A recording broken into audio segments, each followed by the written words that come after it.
யாரா அது? என்னடா பெரிய தம்பி, எங்க வந்த? வேலை போயிருச்சு. ஒரு 100 ரூபாய் கடன் கொடுத்தா வசதியா இருக்கு. பெரிய தம்பி, கடனை வாங்கினா காசை திருப்பி கொடுக்கணும். அது உனக்கும் தெரியாது, சின்ன தம்பிக்கும் தெரியாது. உங்க பரம்பரைக்கே அப்படி ஒரு பழக்கம். நான் ஏன்பா காசை கொடுத்துட்டு அடியும் உதவி வாங்கணும்? அது நான் மட்டுமா அடிக்கிறேன், ஊர்ல இருக்கிறவன் எல்லாம் தான் அடிக்கிறேன். ஆமா, வேலைக்கு போறப்பவே காசு ஒழுக்கமா கொடுக்க மாட்டீங்க. இப்ப வேலை வேற இல்ல, எப்படி கொடுப்ப? அப்படின்னு ஒரு வேலை விட்டு கொடுங்க. கொடுக்கறத பத்தி இல்ல, ஆனா விவகாரமான வேலை. அப்புறம் எப்படி? முதல்ல என்ன வேலைன்னு சொல்லி தொலைங்க சார். ஒண்ணுமில்லப்பா, காட்டுல போய் மரம் வெட்டுற வேலை. இருக்கிற மண்ட காய்ச்சலுக்கு மனுஷனையே வெட்டல. தேக்கு மரத்தை வெட்டினா 15 ரூபா, சந்திர மரத்தை வெட்டினா 150 ரூபா. எது சௌரியம்? சந்தன மரத்தையே வெட்டுவான். அவன் ஒண்ணு விவகாரம் வந்துடாத. வருமானம்னா விவகாரம் இருக்கத்தான் செய்யும். நானும் உன்ன மாதிரி பனியன் கம்பெனில வேலை செஞ்சுட்டு இருந்தவன். என் முதலாளி கூட சண்டை போட்டு வந்து இந்த சந்திர மரத்தை வெட்டினதுக்கு அப்புறம் தான் இந்த தோப்பு துறவு எல்லாம். தோப்புல 1000 தென்னை மரம் இருக்குன்னா 1000 சந்திர மரம் இருக்குன்னு அர்த்தம். என்ன சொல்ற? சரி, நான் மரத்தை வெட்டுறேன், ஆனா நீ கூலி ஒழுங்கா வெட்டணும், இல்லாட்டி உன்னத்தை வெட்டுவேன். அட என்னப்பா வந்தோன்னு வெட்டு குத்துன்னு சொல்ற? அதுக்கு இல்லையா, எங்க அத்தை பொண்ணு ஒவ்வொரு வாழ்ந்தவ ஓட்டு வீட்டுல கஷ்டப்படுறத பார்த்தா மனுஷனுக்கு ரொம்ப சங்கடமா இருக்குது. எங்க மாமா சொன்னபடி அவளை பழையபடி வாழ வைக்கணும். அது ஒண்ணுதான் நம்ம குறிக்கோள். அதுக்காக நான் என்ன வேணும்னாலும் செய்வேன்.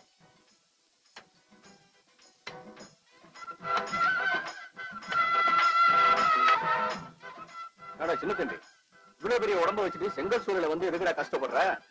அதான் சாராய கடை எல்லாம் மூடிட்டாங்கல்ல, ஆத்தோரமா அடகு போட்டுக்கிறேன். வந்து கூட மாட இருந்தீங்கன்னா தினம் 100 ரூபாய் சௌரியம். இப்படி வேண்டாயா, காலு வயிற்று கஞ்சி குடிச்சாலும் கௌரவமா குடிக்கணும். கௌரவத்தை விட்டு போட்டு கார்ல போய் என்னையா பிரயோஜனம்? கௌரவத்தை பார்த்தா எங்க மாமன் புள்ள கவிதா பழையபடி வாழ வைக்க முடியுமா? இப்பதான் சந்தன மரத்தை வெட்ட ஆரம்பிச்சுக்கிறேன். அடுத்த மாசம் பாருங்க சந்தன மரத்தை விற்கவே கத்துக்கிறேன்.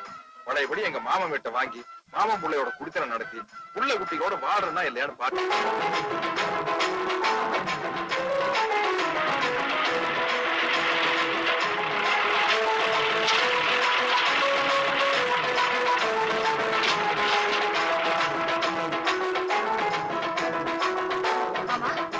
உங்களுக்கு எப்படி கிடைச்சது?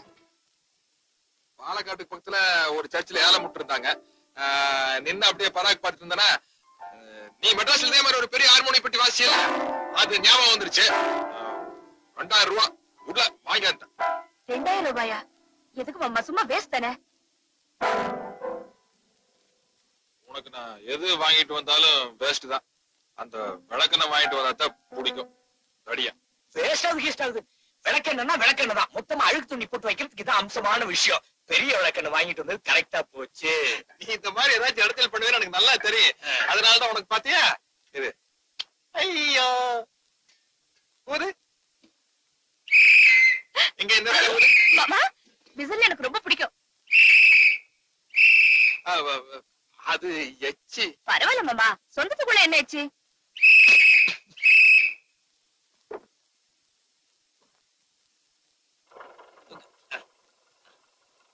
அப்படியே சைடுல போட. அப்படி வா, அப்படி வா. நேரா அப்படியே பின்னாடி போட. போ. அட போலாம் போட. எங்கடா போறது? அப்பா, இந்த மாதிரி ஒண்ணு வீட்டை இடிச்சுட்டு போனோம், இல்லன்னா இதுக்குன்னு ஒரு புது வீடே கட்டணும். எப்படி அபிப்பிராயம்? வாங்கிட்டு வந்து எனக்கே அவ்வளவு செழிப்பு இல்ல. வீட்டுல உட்காந்து உனக்கு அவ்வளவு செழிப்பு. தூக்கு அங்கேயாவது போடும். எனக்கு தானே. யாரோ ஒருத்தருக்கு தூக்குடா. தூக்கு. ஐயோ,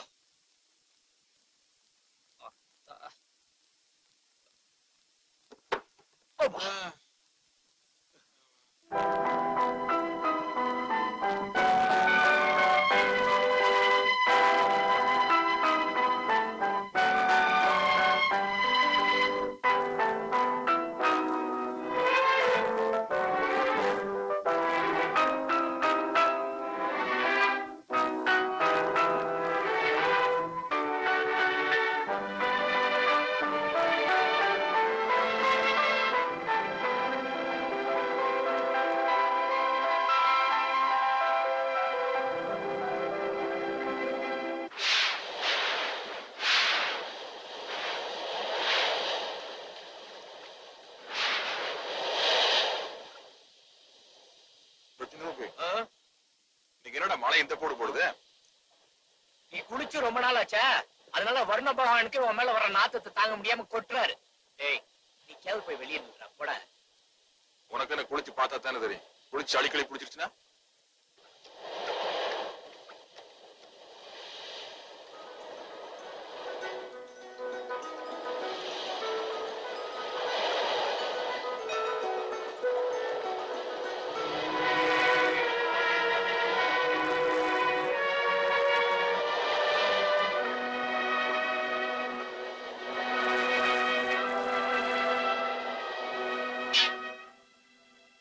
ஆயிரக்கணக்கான கீதங்களை தனக்குள்ள அடக்கி வச்சிருந்த ஒரு அருமையான பியானோவை தேவையில்லாம வாங்கிட்டு வந்து ஒரே நாள்ல சாகடிச்சிட்டீங்களே. இப்ப உங்களுக்கு திருப்தி தானே? கற்பூர வாசனை எல்லாத்துக்கும் புரியாதுன்னு சொன்னேன். இதை விட என்ன கழுதைனே சொல்லிருக்கலாம். ஏன் கவி திட்டுற? பின்ன என்ன, பியானோவை வாங்கிட்டு வந்து இப்படி மழையில போட்டிருக்கீங்களே. காலையில அது பியானோவா இருக்காது, பிணமாத்தான் இருக்கும். இனிமே அது பாடாதா? எப்படி மாமா பாடும்? தெரியாத விஷயங்களை தலையிடுறது, கிடைக்காத பொருளுக்கு ஆசைப்படுறது, இதுவே உங்க குழப்ப போச்சு. அப்போ அந்த பியானோ சாகிறதுக்குள்ள எனக்காக ஒரு பாட்டு பாடு கவி.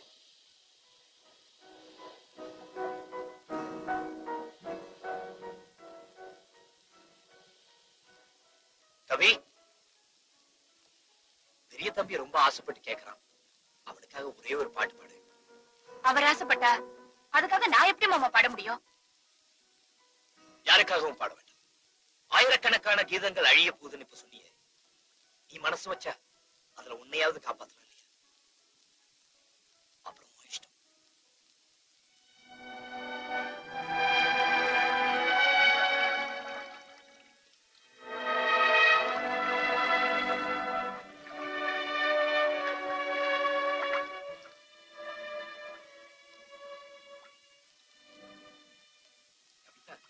எனக்காக தான் பாட.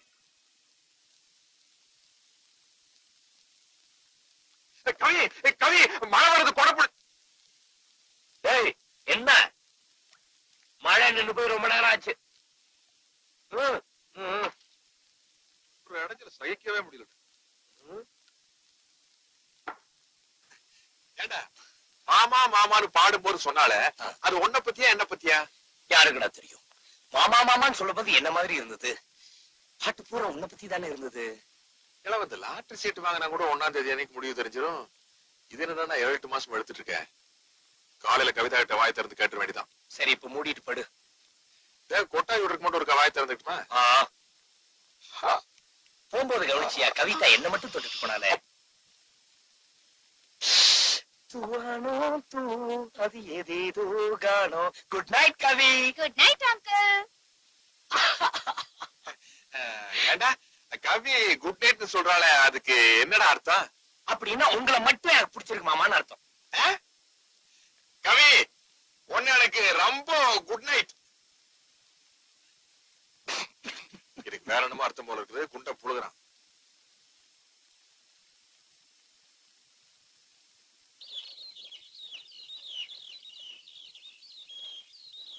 ஏண்டா 8 ரூபாய்க்கெல்லாம் ததியனத்தம் போடுது, 100-200 அள்ளி வீசுறியே. ஏண்டா என்ன மல்ல மாதிரி தான் பண்ற திருட்டு நாயே, சொல்லுடா. நாளைக்கு நீ செத்து போயிட்டேன்னா பெரிய பையன் நான் தான் உனக்கு கொள்ளி வைக்கணும். சும்மா நாயகின்னு பேசுற. காசை கொண்டு வந்து கொடுத்தா கப்புன்னு வாங்கி சுருக்கு பையில முடிஞ்சு வைப்பியா? அதை விட்டு போட்டு கணக்கு கேட்கிறேன். கணக்கு கேட்டு ஒரு கட்சியே கந்தரவாளமா இருக்கு. ஞாபகம் வச்சுக்க. செங்கல் சூளையில 3 நாள் வேலையை நான் ஒருத்தனே பாக்குறேன். அப்படி இருந்து என்னால வாரத்துக்கு 80 ரூபாய்க்கு மேல வாங்க முடியல. நீ எப்படி 1000-2000 கொண்டுட்டு வர? பிரெயின் மூளை ரோஸ்ட் களிமண். ஏமாமா 3 பேர் கேக்குறோம்ல, சொல்லுங்களேன். அது வேலை வெட்டி எல்லாம் சும்மா சுத்திட்டு இருந்தனா இந்த கந்து வெட்டிக்கெல்லாம் கடன் கொடுப்பாருல்ல பஞ்சாயத்து போர்டு மெம்பர் குட்டியான, அவர்தான் கூப்புக்கு மரம் வெட்ட வாடன்னு கூப்பிட்டாரு. போனதுக்கு அப்புறம் தான் தெரிஞ்சது அது சட்டவிரோதமா சந்தன மரத்தை வெட்டுறோம்னு. தேக்குனா ஒரு நாளைக்கு 15 ரூபாய் கூறினாங்க. சந்தன மரம்னா 150 ரூபான்னு சொன்னாங்க. சரி 2 மரம் தானே சந்தனத்தையே வெட்டி போட்டுன்னு வச்சுக்க.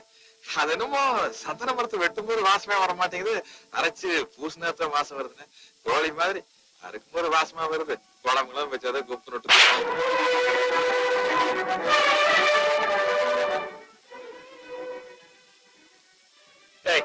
உனக்கு ஏன்டா அந்த திருட்டு புத்தி? கவிதாவை கண் கலகாம காப்பாத்துறோம்னு அன்னைக்கு வார்த்தையில சத்தியம் பண்ணி கொடுத்துட்டு வந்தோம்ல, சக்கரைன்னு பேப்பர் எழுதி நக்கரை எரிக்காது, காசு கொடுத்து வாங்க. அதுக்கு இந்த வழிதான் கிடைச்சதா? என்னடா நாளைக்கு போலீஸ் கேஸ்ன்னு வந்து உன் கையில வழங்க மாட்டிட்டு போயிட்டா என்னால தாங்க முடியாதுடா. ஏன்டா உனக்கு எப்படி புத்தி போகுது? பொழைக்கவும் மாட்டேங்க, பொழைக்கிறது கூடவே மாட்டேங்க. போங்க பச்சை. டேய், என்ன மன்னிச்சிடறேன். உன்னை அடிச்சுட்டல்ல. சரி. டேய், என்னடா அது? என் வயித்துல புளிய கலைக்கிறீங்க, போலீஸ் விலங்குன்னு என்னென்னமோ சொல்றீங்க. நீங்க படிக்காதவனுங்க, உங்களுக்கு ஒண்ணுமே தெரியாதா? அத்தா, நீ படிச்சு விடாச்சே, கொஞ்சம் விவரமா சொல்லுமா? ஆமா பாட்டி, சந்தன மரத்தை வெட்டுறது சட்டப்படி குற்றம்தான். சட்டத்தை எல்லாம் பாத்துட்டு இருந்தா உன் கழுத்துக்கு எப்படி தங்க சங்கிலி வாங்கி கொடுக்கறதா? உங்க கைக்கு விளங்க மாட்டிட்டா என் கழுத்துல சங்கிலி போடணும்னு நீங்க முடிவு பண்ணிட்டா இந்த வீட்டை விட்டு போறதை தவிர எனக்கு வேற வழியே இல்ல. பாருங்கடா, சுதந்திர போராட்டத்துல ஜெயிலுக்கு போனதுக்கு உங்க அப்பச்சிய எங்க மாமனார் 3 நாளா வீட்டுக்குள்ள விடல. இந்த வீட்டுல போலீஸ் கேலீஸ் ஏதாச்சும் வந்துச்சு, அப்புறம் இந்த கல்வியை நீங்க உயிரோட பார்க்கவே மாட்டீங்க. அப்புறம் என்னடா, உங்க இஷ்டத்துக்கே ஆடுங்க.